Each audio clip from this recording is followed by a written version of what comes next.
You are listening to Alex Nanlohi Podcast, to know the Lord and to make Him known.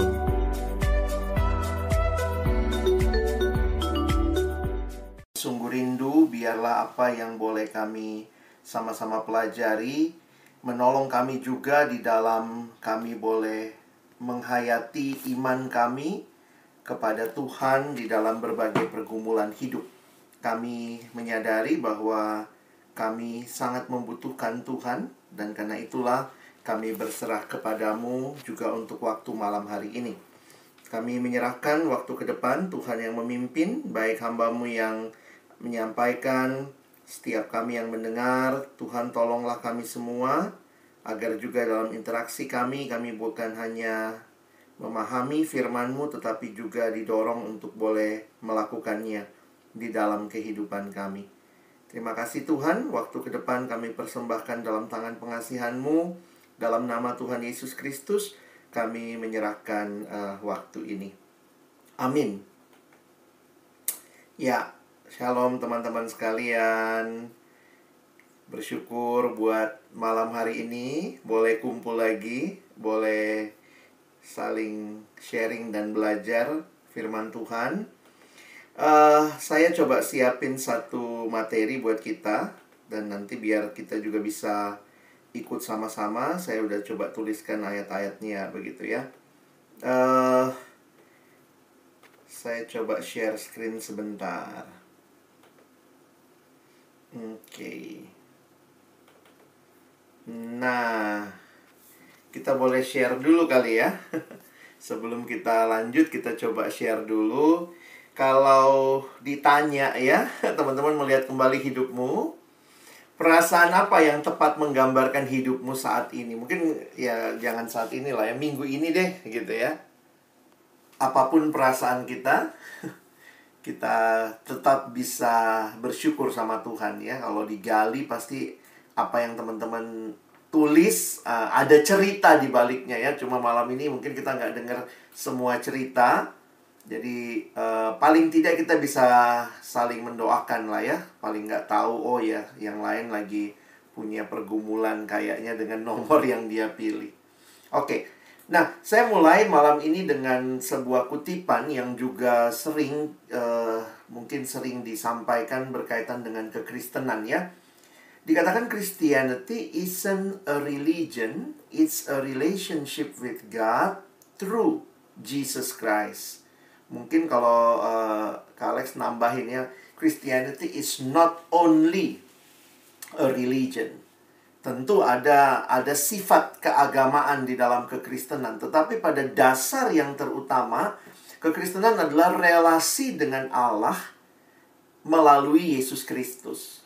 Nah, ini kutipan yang menarik karena kalau berbicara agama, maka agama itu biasanya berbicara ajarannya. Lalu kemudian agama itu ya berbicara mengenai ritualnya. Tetapi kekristenan lebih daripada sekadar kita berritual, mengikuti ritual, lebih daripada sekadar kita mengikuti ajaran Yesus. Pusat kekristenan ada pada diri Yesus Kristus, yang di dalam Dia kita bisa mengenal Allah. Jadi ini sebuah kutipan yang menarik bahwa it's not about religion, it's about relationship. Dan karena ini relationship, tidak ada agama yang minta supaya pendirinya diterima dalam hati gitu ya.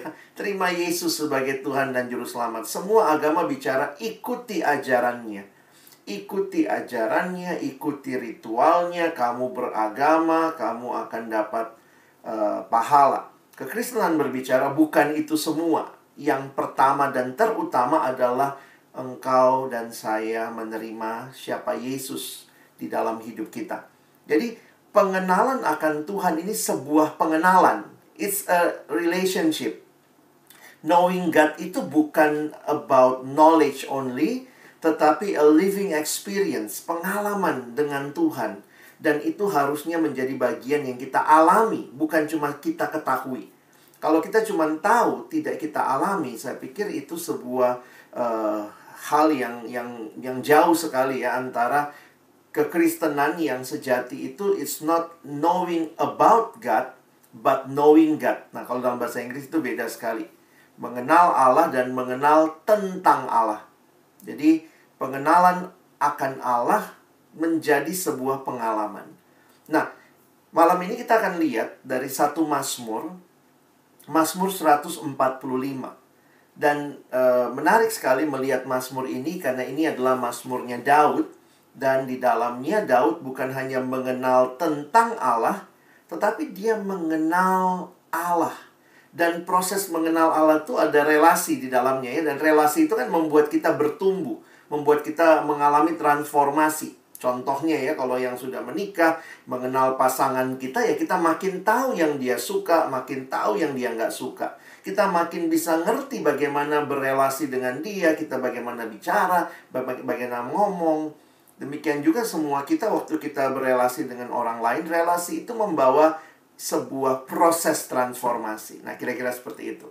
Nah, Mazmur ini adalah Mazmur Daud yang ditulis dengan menarik. Teman-teman nanti bisa perhatikan, sebenarnya tidak kelihatan dalam bahasa Indonesia, tapi dalam bahasa aslinya, ini kan 21 ayat.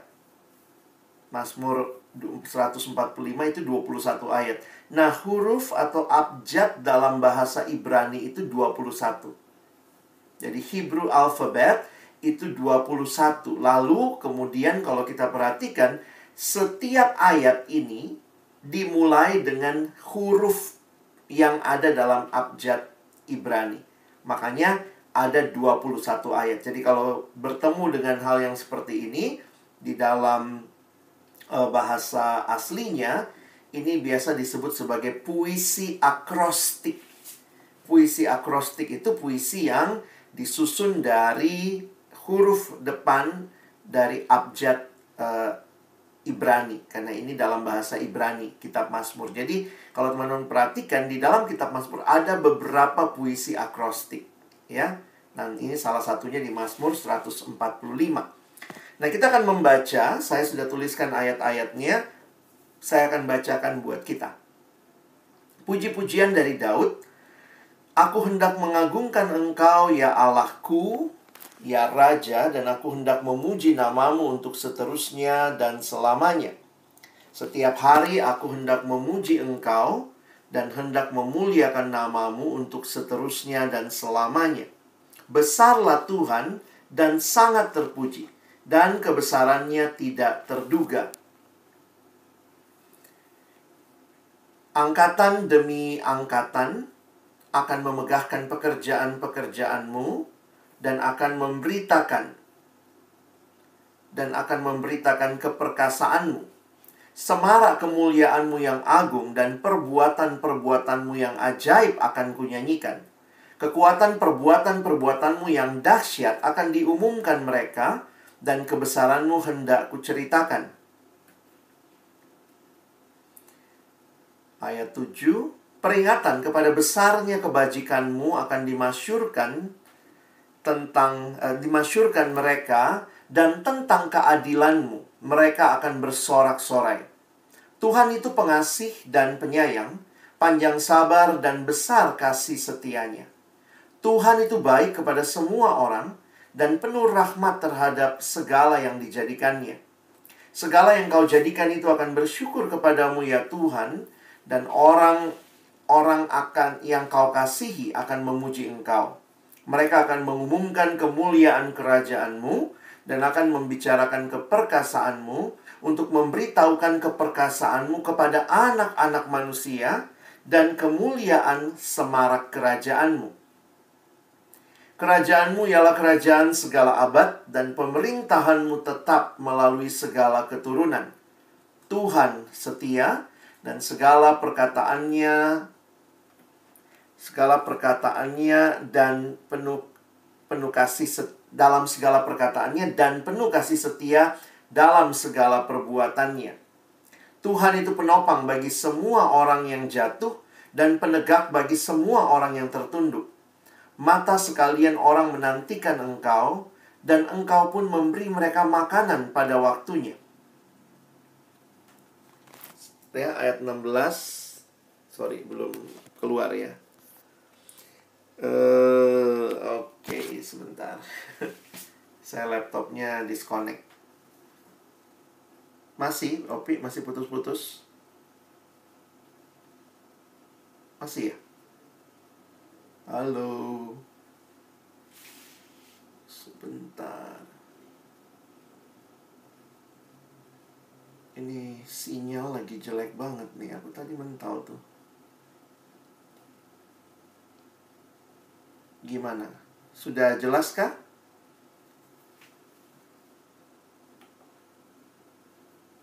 Nanti gini deh, kalau sampai nggak jelas nanti kayaknya sinyalnya Opi deh. Masak Padangnya kelamaan, Pi. Yang lain gimana?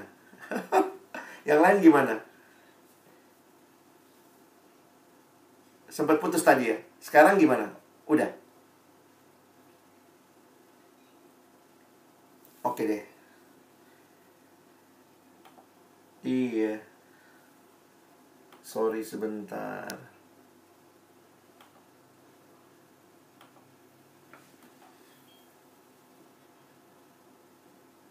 Aku nggak pakai itu. Aku nggak pakai WiFi rumah nih. Aku malah pakai paket data. Ren bisa tolong host laptopnya mati. Ya. Bukan yang akunya. Bukan yang Oke.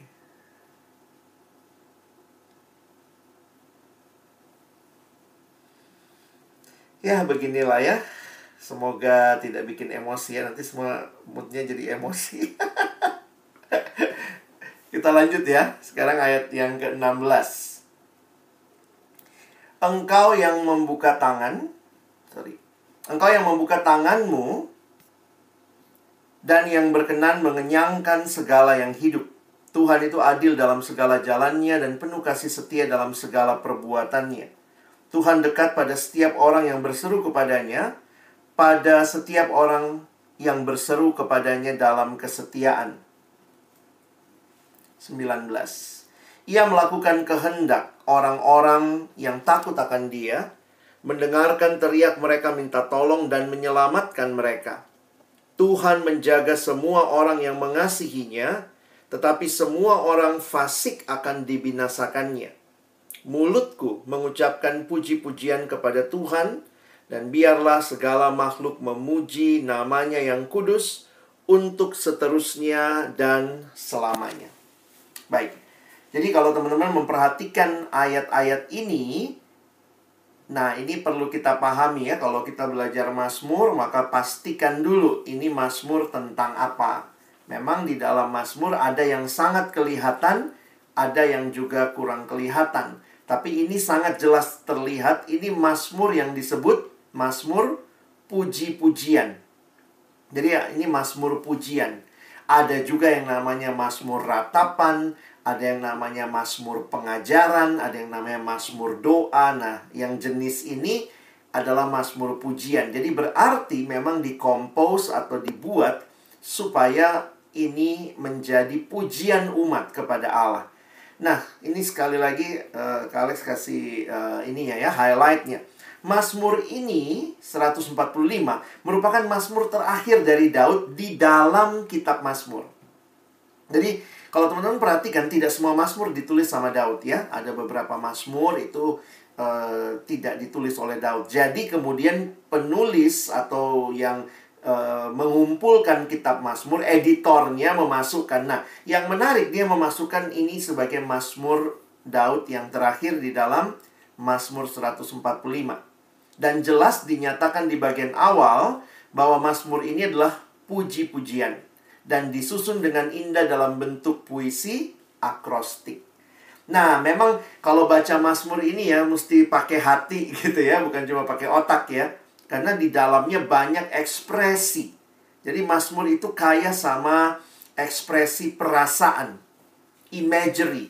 Makanya tadi Kak Alex di awal juga coba, apa perasaanmu? Saya nggak tanya ceritamu lah, tapi ketika kamu melihat ceritamu, Apa perasaan yang muncul? Nah, itu kira-kira untuk belajar Mazmur, itu jembatan saya buat kita malam hari ini ya.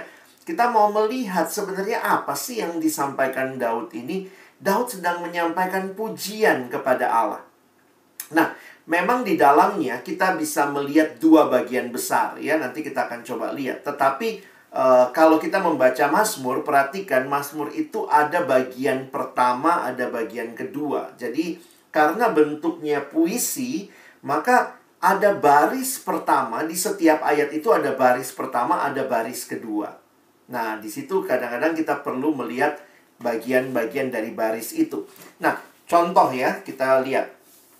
Salah satu ciri Mazmur yang luar biasa ini adalah cara pemazmur menggunakan begitu banyak kata yang berbeda untuk istilah memuji. Nah, kayak gini-gini teman-teman bisa lihat ya. Jadi sebenarnya semua yang dia sampaikan tentang memuji Tuhan itu dipakai dengan berbagai jenis ungkapan. Nah, itu yang Kak Alex garis bawahi dengan warna merah. Contohnya merah apa? Mengagungkan, memuji. Ini ayat 1 ya. Perhatiin yang merah dulu ya. Saya lewatin dulu yang merah nih ya. Ayat 2, aku hendak memuji. Lalu kemudian ayat 2 lagi, aku hendak memuliakan.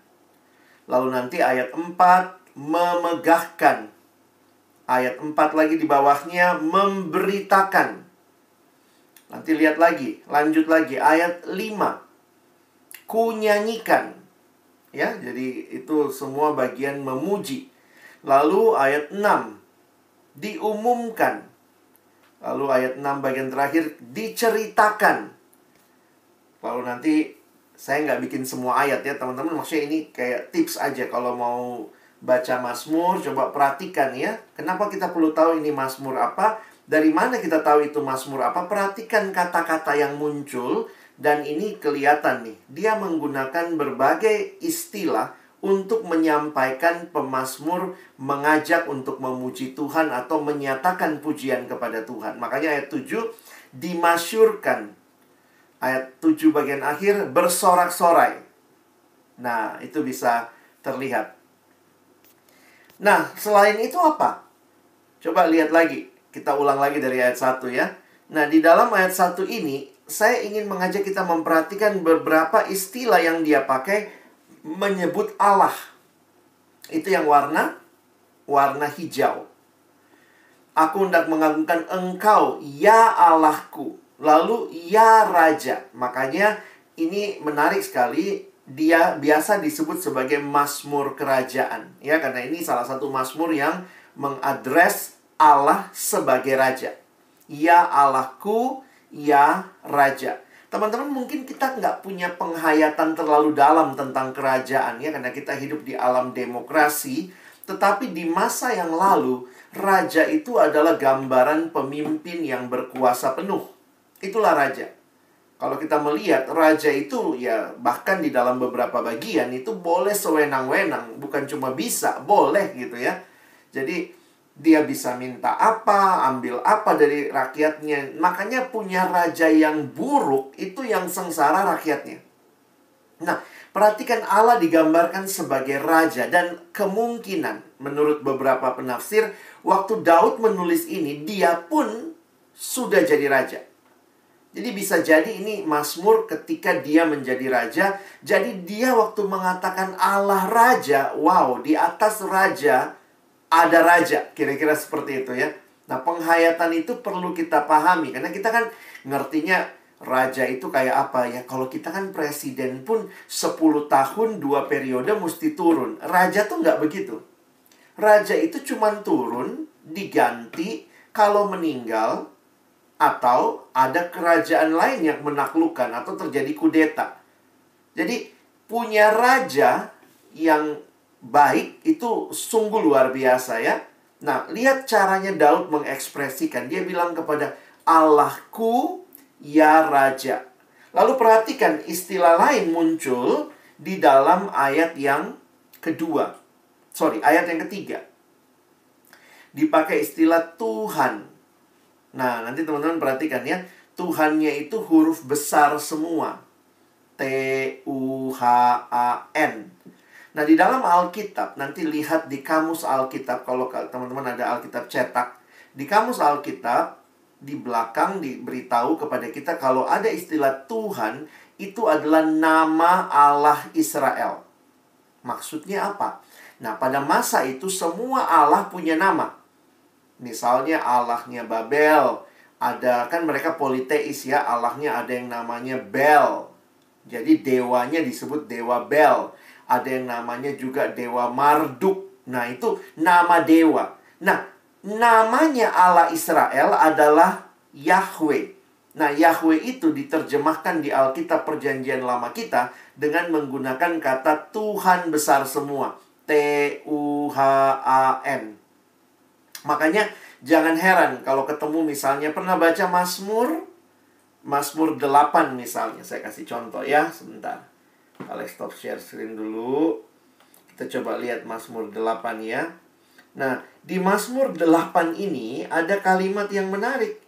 Kok Tuhannya 2 kali? Kenapa Tuhannya 2 kali? Bukan takut jatuh gitu ya. Nanti kalau jatuh satu masih Tuhan juga gitu ya. Bukan.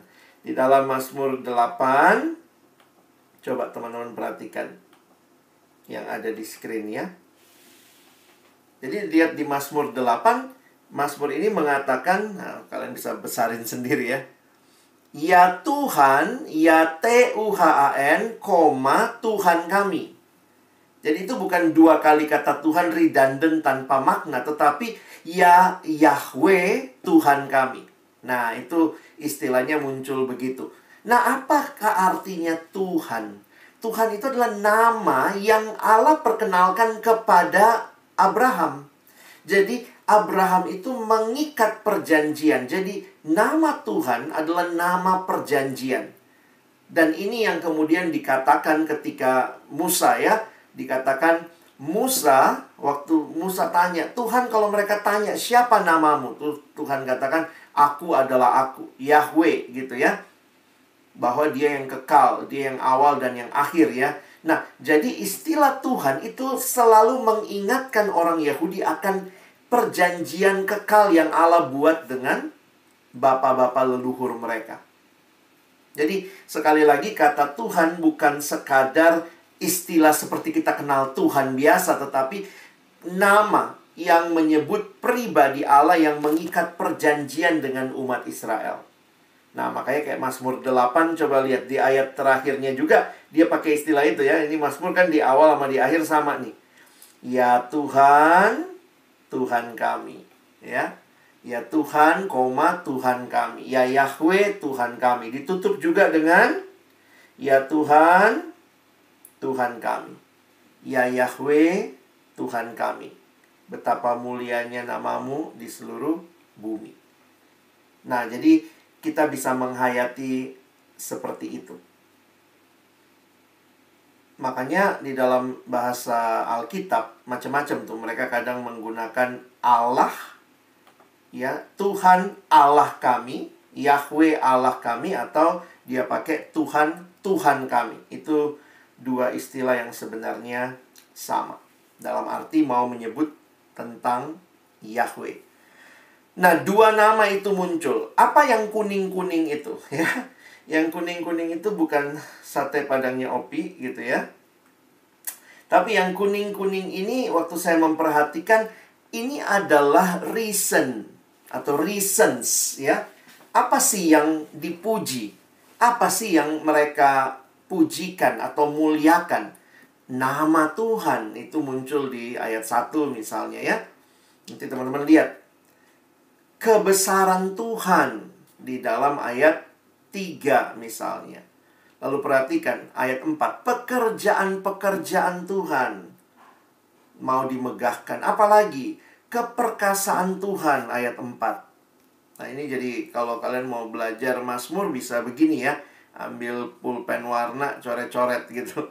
Lalu ini nih, sudah masuk nih. Kemuliaan, perbuatan, kekuatan, perbuatan-perbuatanmu yang dahsyat, kebesaranmu, ya.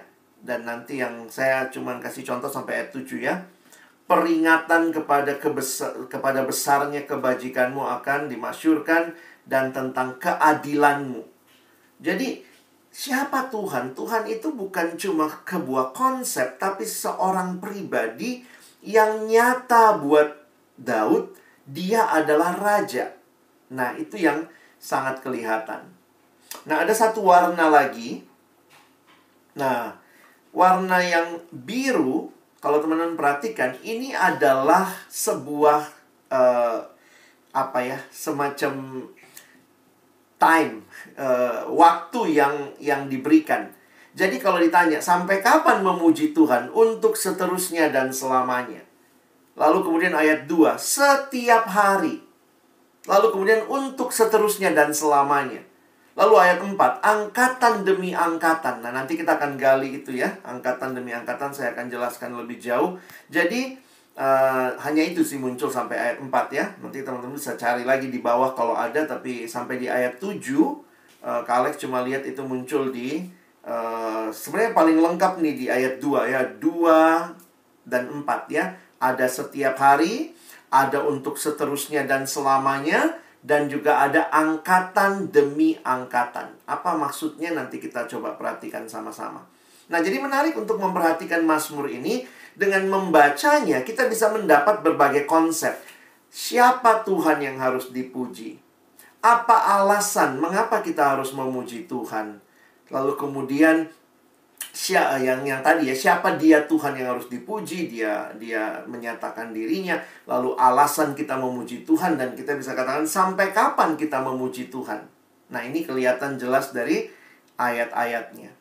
Nah, saya mau soroti yang 2 yang pertama ya, yang masalah siapakah Allah?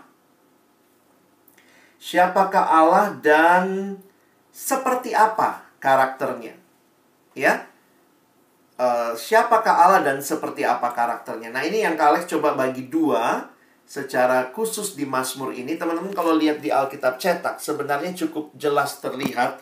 Di ayat 1 sampai ayat 13, itu jelas sekali bisa kita simpulkan. Yang diperkenalkan adalah Allah sebagai Sang Raja. Nah, nanti bagian kedua itu ada ayat 14 sampai 21. Nanti teman-teman bisa lihat juga siapa Allah yang diperkenalkan, nanti kita bahas ya. Kita mulai dulu yang pertama. Dari ayat 1 sampai ayat yang ke-13, identitas atau pujian kepada Allah Sang Raja itu jelas sekali. Tadi sudah kita bahas ya. Dan perhatikan ayat 13. Kalau di dalam ayat 1-nya bicara ya Allahku ya Raja. Lalu ayat 13 mulai bicara kerajaanmu ialah kerajaan segala abad. Pemerintahanmu tetap melalui segala keturunan. Dan sifat-sifat Sang Raja ini memang ya agak susah kita pilah-pilah ya. Tapi saya sengaja pilah supaya kita bisa dapat konsepnya. Dia adalah Allah Sang Raja. Tetapi perhatikan ayat 13 juga. Digambarkan Tuhan setia, Tuhan penuh kasih setia.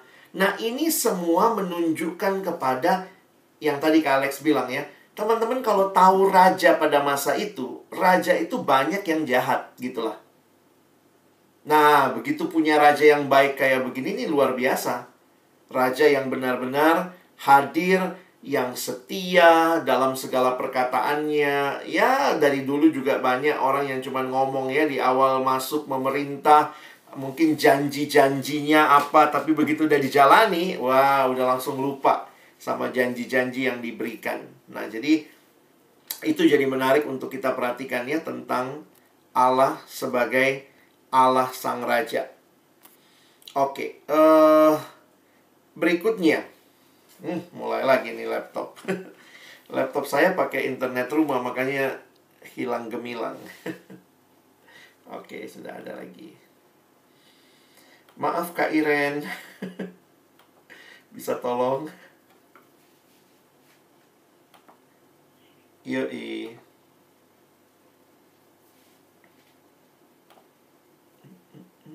Thank you. Kita lanjut ya. Nah, jadi Mazmur 145 ini adalah sebuah nyanyian pujian. It's a hymn. that extols God as King. Itu yang tadi ayat 1 sampai ayat yang ke-13. And, nah yang kedua ini menarik ya, kita nanti akan lihat. And as the one who provides for his vulnerable people. Jadi ini sebenarnya itu yang saya bilang tadi. Kalau mau dipilah-pilah juga susah. Tapi poinnya adalah kelihatan Allah sebagai sang raja. Yang kedua kelihatan Allah sebagai sang pemelihara. Itu menyatu sih ya sebenarnya. Ya, dia raja yang memelihara. Kira-kira seperti itu ya. Dan kenapa ini menarik? Teman-teman lihat lagi ya. It draws on God's great acts and celebrates His everlasting kingdom as the motivation for praise. Kenapa memuji Tuhan? Daud mengajak kita memuji Tuhan karena dia mengalami Tuhan sebagai raja, Tuhan sebagai pemelihara yang peduli sama umatnya yang lemah, dan Allah yang telah melakukan pekerjaan yang besar, dan inilah yang mau dirayakan, ya. Celebrate His everlasting kingdom. Kalau punya raja yang kayak gini, kita pun doanya jangan mati tuh raja gitu kali ya. Please jangan ya, kayak sekarang misalnya kita berharap orang yang memimpin misalnya, kalau kita suka dengan dia, kita senang dengan kebijakannya, biarin dong dia mimpin terus. Nah, bagi saya tetap yang namanya presiden, kepala negara, perdana menteri itu punya masa jabatan sekarang ya. Tetapi di masa itu, raja tuh nggak ada masa jabatan. Dan everlasting kingdom sebagai motivasi untuk memuji. Wow, itu sebuah kerinduan yang dalam. Ya, di mana kita lihat sang pemeliharanya? Ya, sepanjang ayat-ayatnya kelihatan kok. Walaupun tadi kita baginya 1-13, tapi di ayat 9 misalnya, Tuhan itu baik kepada semua orang dan penuh rahmat terhadap segala yang dijadikannya.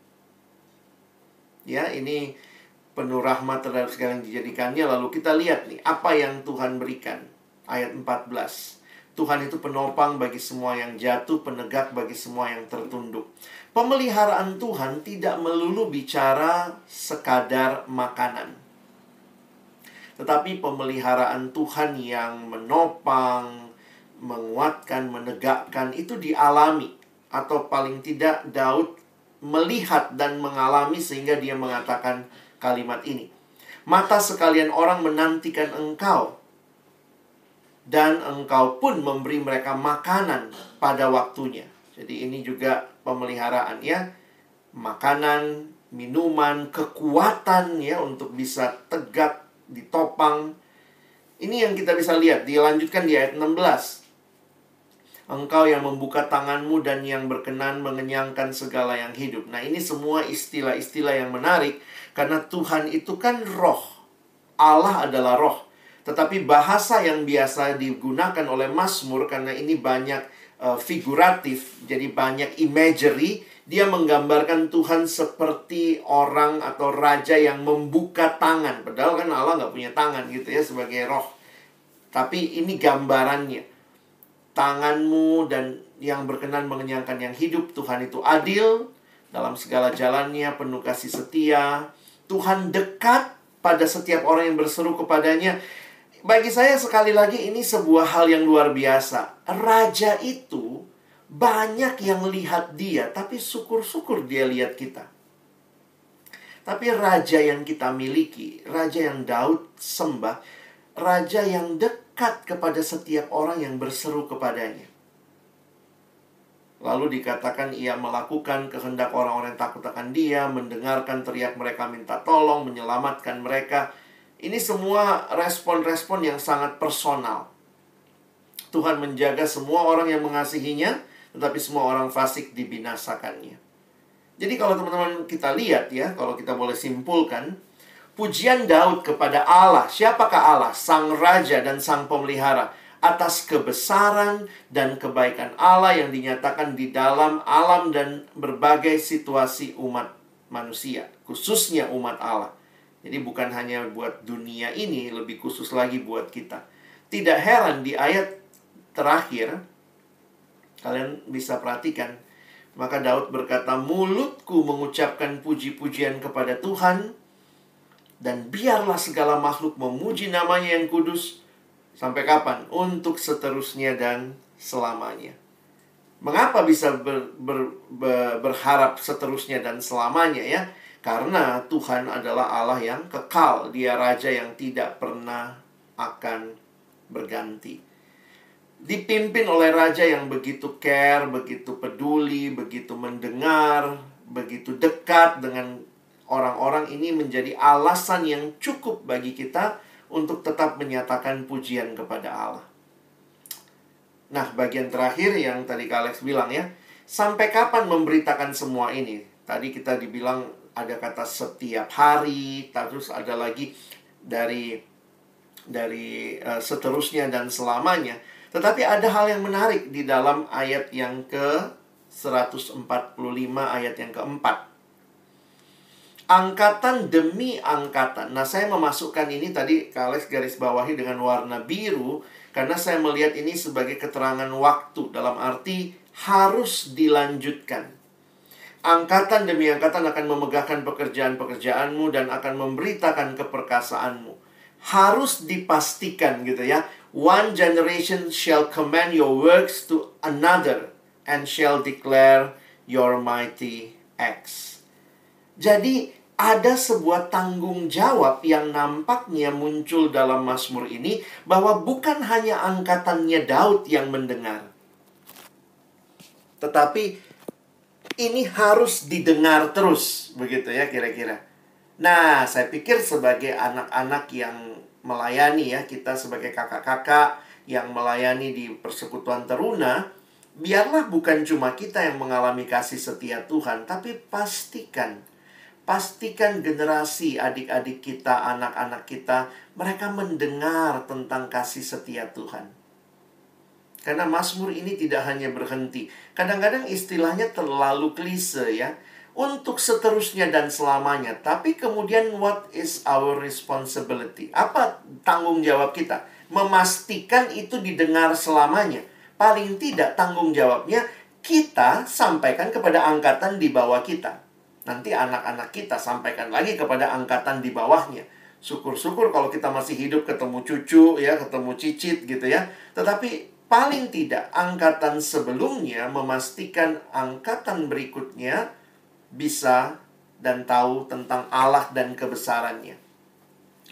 Sebagai bagian akhir, saya pinjam penjelasan John Piper ya, pendeta John Piper, waktu dia mencoba menjelaskan ayat ini. Dia mengatakan kalimat ini dalam bahasa Inggris ya. It is the biblical duty of every generation of Christians to see to it that the next generation hears about the mighty acts of God. Itu sebuah tanggung jawab Alkitabiah yang harus diemban oleh setiap generasi orang Kristen, memastikan bahwa generasi berikutnya mendengar tentang perbuatan Allah yang besar. Jadi memang ini kalau masuk lagi lebih jauh ya, ini kan tanggung jawab rumah tangga ya. Tapi juga sebagai gereja Tuhan, tanggung jawab kita bertanggung jawab, karena itu ada PA, ada anak-anak sekolah minggu, ada PT, memastikan generasi berikutnya mendengar tentang Allah. Menariknya begini, bagaimana mereka dengar tentang Allah ya? John Piper bilangnya gini, ya dengarnya lewat apa? Lewat Alkitab. Nah, ini kalimat dia.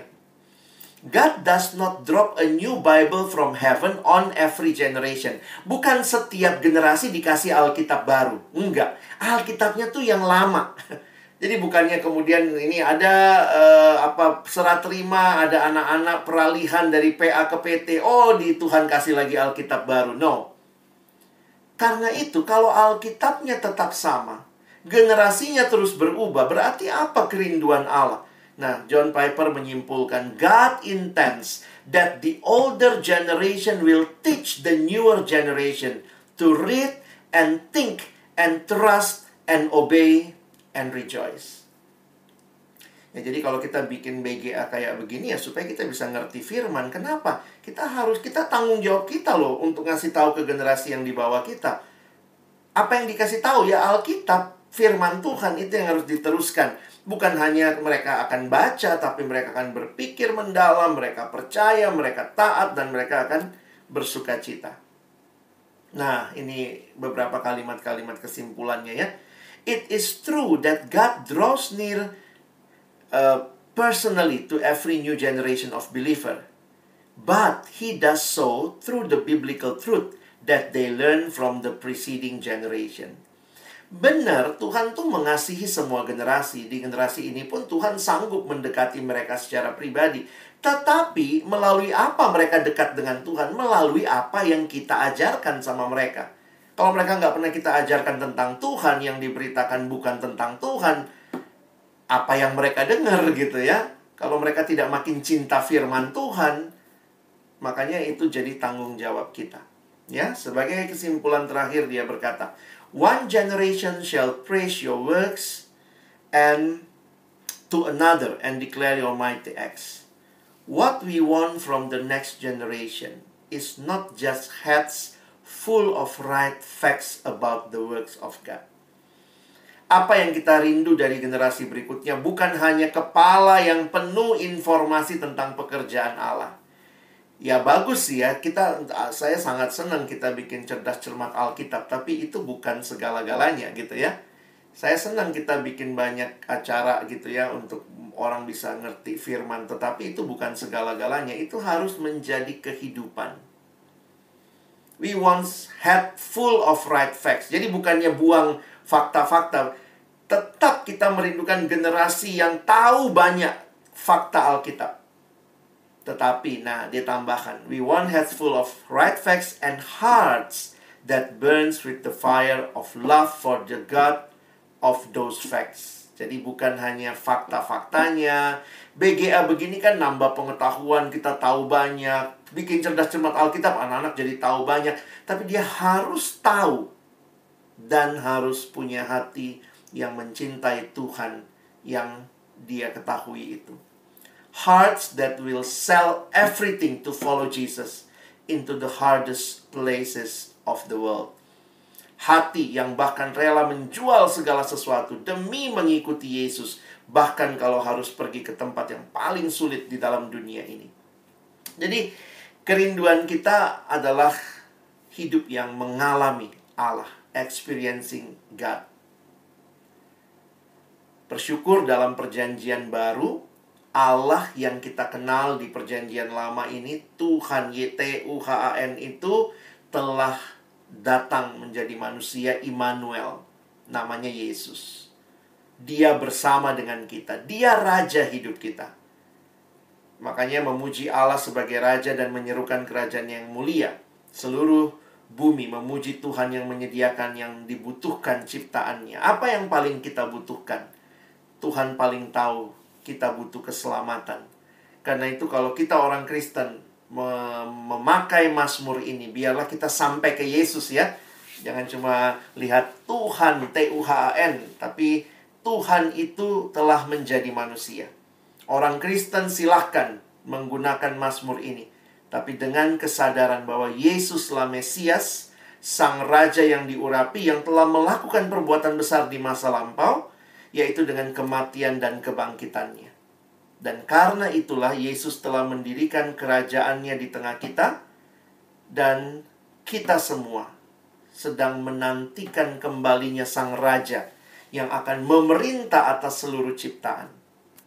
Jadi ini bagian yang menjadi refleksi kita waktu membaca Mazmur ini dari perspektif kita yang sudah kenal Yesus, bahwa apa yang dipuji oleh Daud ternyata itu digenapkan dalam Kristus, dan dia raja yang senantiasa hari ini hadir buat hidup kita. Kadang-kadang kita sebut dia raja ya, tapi jangan-jangan kita perlakukan dia kayak bukan raja. Nah itu yang kita perlakukan dia seperti masa jabatan. Tuhan udahlah, capek diatur hidupnya sama Tuhan, Tuhan turun deh, ganti Tuhan, masa jabatanmu udah selesai. Enggak, dia raja, dan raja yang memelihara. Dia Bapa, dia peduli dengan kita, dan dia hadir bagi hidup kita.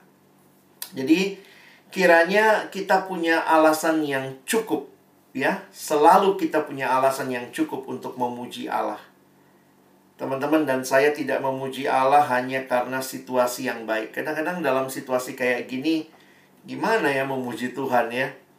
Tapi waktu merenungkan dia raja, dia tahu pasti apa yang kita alami, dia tahu apa yang terjadi. Tuhan bukannya kaget ada corona ya, ih kok ada gitu ya.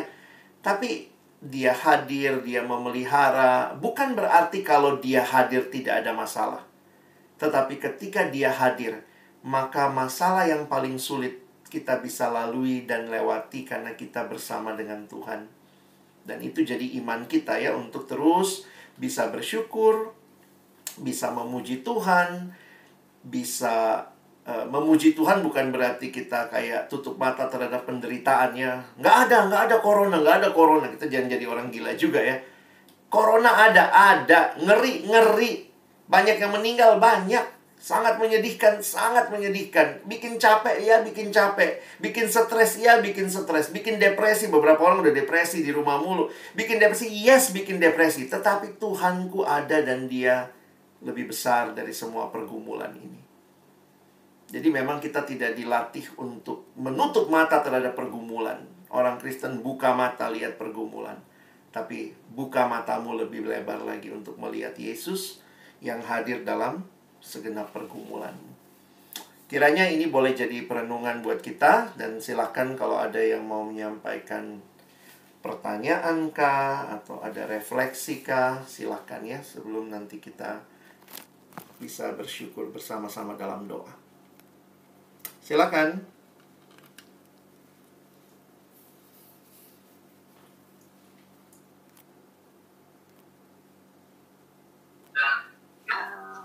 Aku tergelitik sih dengan tadi Alex bilang bahwa kita punya tanggung jawab untuk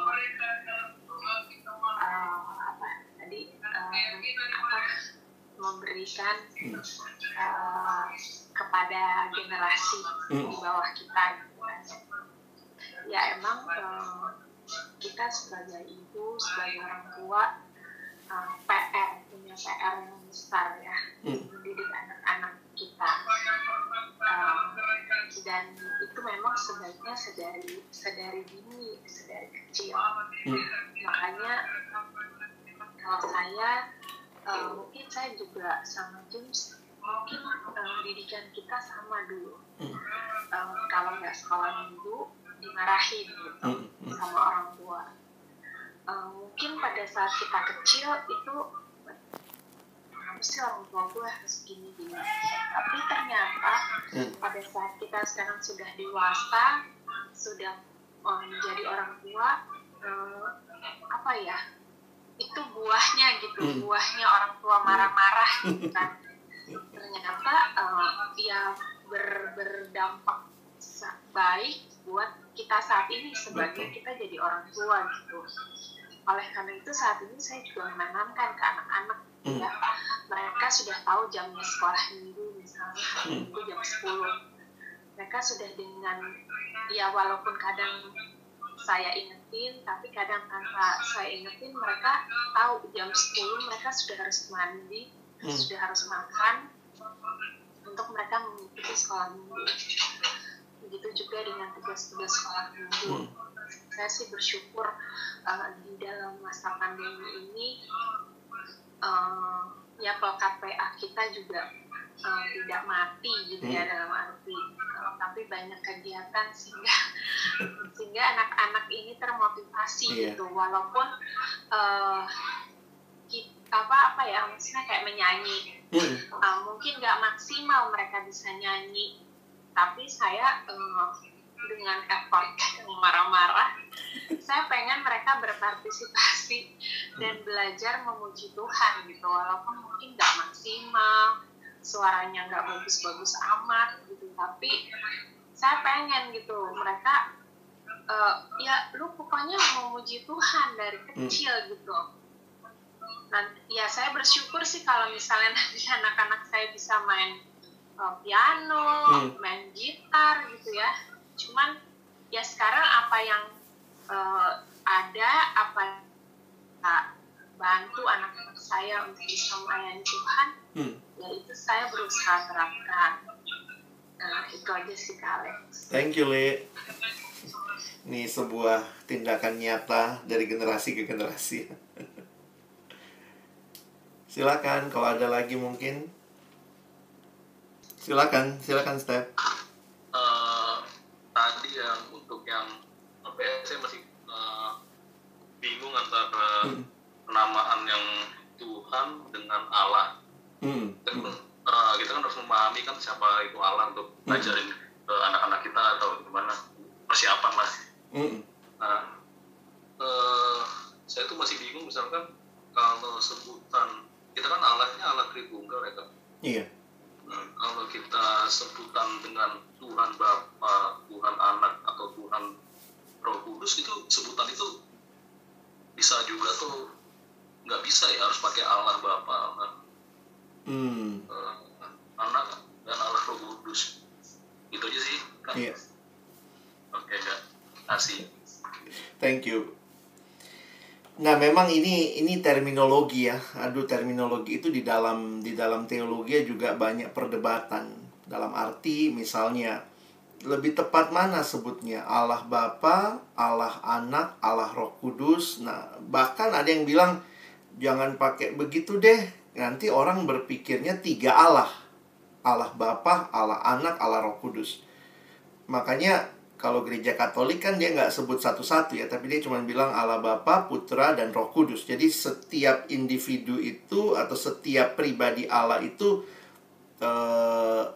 tidak meniadakan dirinya, tetapi juga tidak menjadikan kayak jadi triteisme, ada 3 Allah. Nah, kita yang Protestan ini yang kadang rancu. Setiap gereja suka-sukanya aja bicara ya, bilangnya Allah Bapa, Allah Anak, Allah Roh Kudus kah? Atau kalau ada yang bilang Allah Bapa, Yesus Kristus, dan Roh Kudus, begitu, untuk menegaskan bahwa ini 3 pribadi yang berbeda.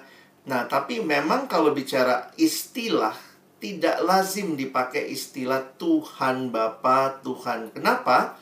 Karena kata Tuhan sendiri itu di dalam terjemahan literalnya, Tuhan yang kecil ya, itu terjemahannya Lord.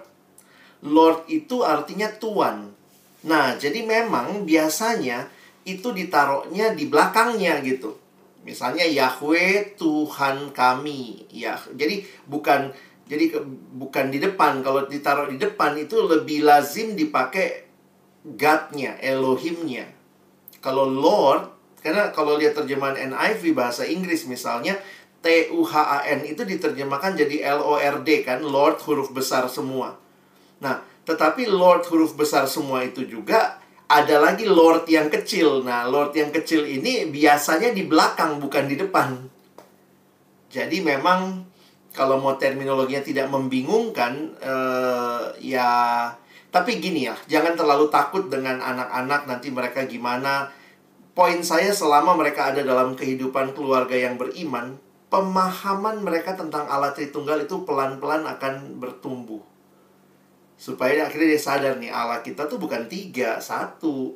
Tapi bukan cuma 1, dia menyatakan diri dalam 3 pribadi. Makanya istilah ini pun juga kita mesti biasakan ya, bahwa kita tidak menyembah 3 Allah. Kita menyembah hanya 1 Allah. Tetapi 1 Allah itu menyatakan diri di dalam 3 pribadi. Anak, Bapa, Anak, Roh Kudus. Dan ini 3 pribadi yang berbeda. Bukan berarti jadi kalau dia sama, apanya yang sama? Hakikatnya sebagai Allah itu sama. Bapa, Anak, Roh Kudus itu 3-3-nya adalah Allah. Tetapi berapa Allah? Cuma 1 Allah. Nah, ini kan pemahaman kayak gini buat anak-anak juga mungkin masih bingung. Makanya biasanya kita pakai lagu aja sih ya. Lagu-lagu yang mengatakan ya kayak Bapa, Anak, Roh Kudus begitu ya.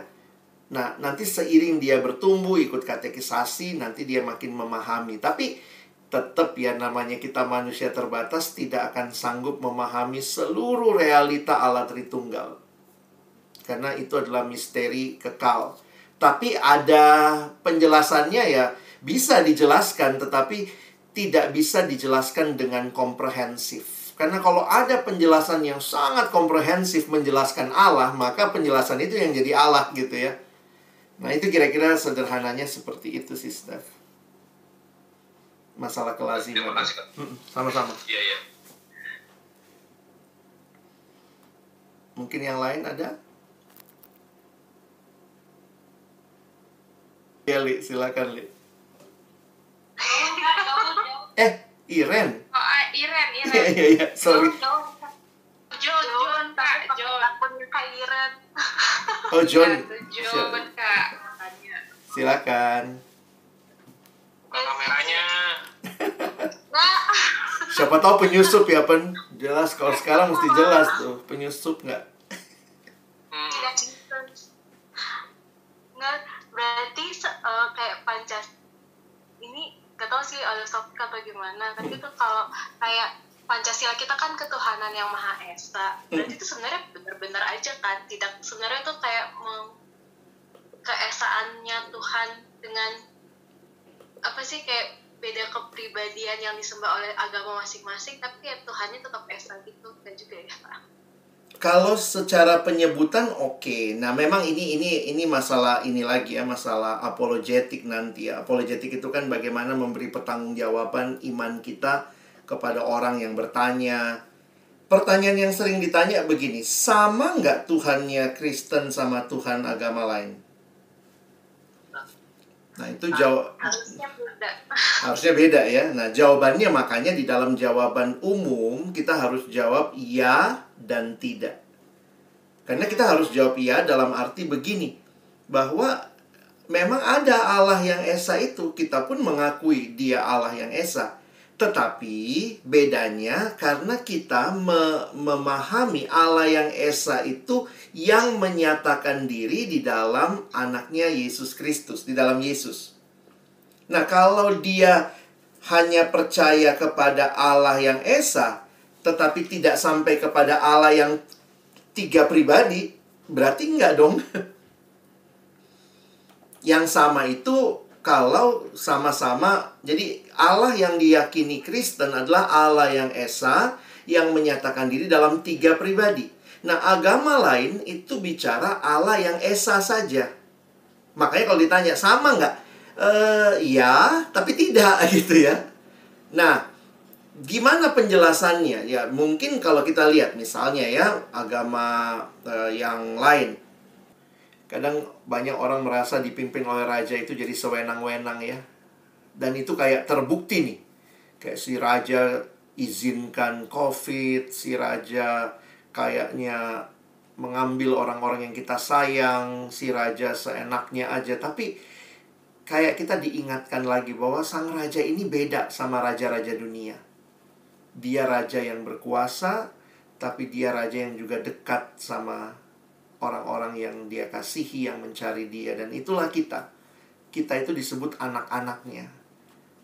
Jadi ada kutipan dari Timothy Keller, dia bilang gini, siapa yang berani membangunkan seorang raja jam 3 subuh untuk minta diambilin air minum?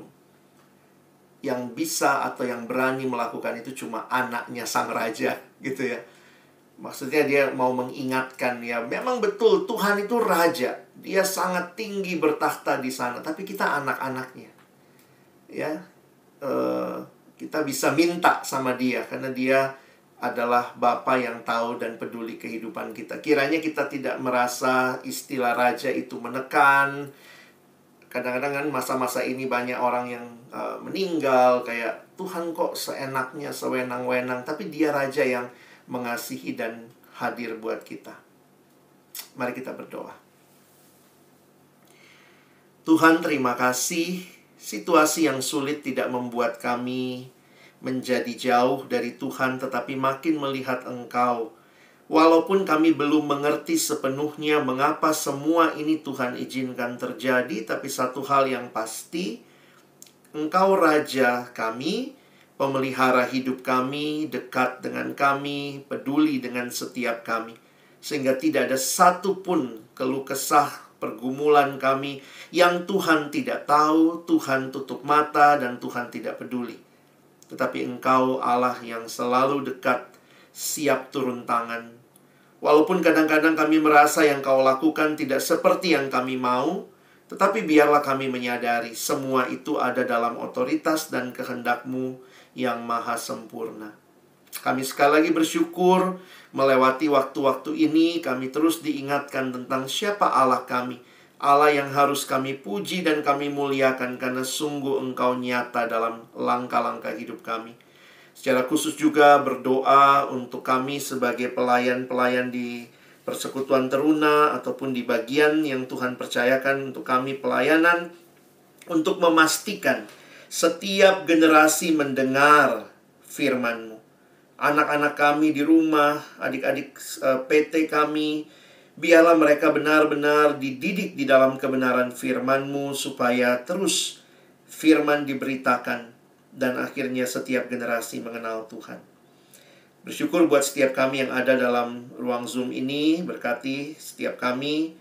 Berkati untuk Opi, untuk Lia, untuk Stephen, untuk Helen, untuk Lindy, keluarga, untuk Irene, untuk John juga, untuk Steph, untuk David, dan hamba sendiri. Bersama dengan keluarga kami serahkan diri kami kepadamu. Biarlah masa-masa ini pun kami terus berharap dan berserah kepada Tuhan. Berkati kakak-kakak yang lain yang tidak bisa bergabung. Biarlah dalam sukacita yang dari Tuhan mereka juga terus bertumbuh di dalam Engkau.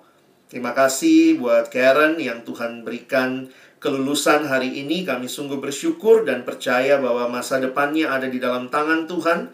Sehingga dalam situasi sulit pun Tuhan buka jalan, dia boleh menemukan pekerjaan yang tepat dan bisa berkarir dengan baik. Berkati juga adik-adik teruna kami, setiap kelompok-kelompok yang berjalan.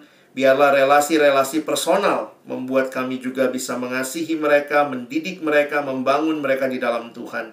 Berkati ibadah hari Minggu Persekutuan Teruna yang berjalan. Berkati juga setiap kakak-kakak dalam setiap pergumulan dalam keluarga, agar kiranya kami sama-sama bisa melayani Tuhan dengan baik. Berkati gereja kami GPIB Kelapa Gading menjadi gereja yang terus menyatakan kasih Tuhan, kesetiaan Tuhan, memperkenalkan Tuhan kepada generasi-generasi selanjutnya. Dan kiranya juga Tuhan memberkati seluruh hamba Tuhan, pendeta, untuk seluruh presbiter, pengurus pelkat, saudara-saudara kami di kantor gereja, semua bisa bekerja melayani bersama bagi kemuliaan Tuhan.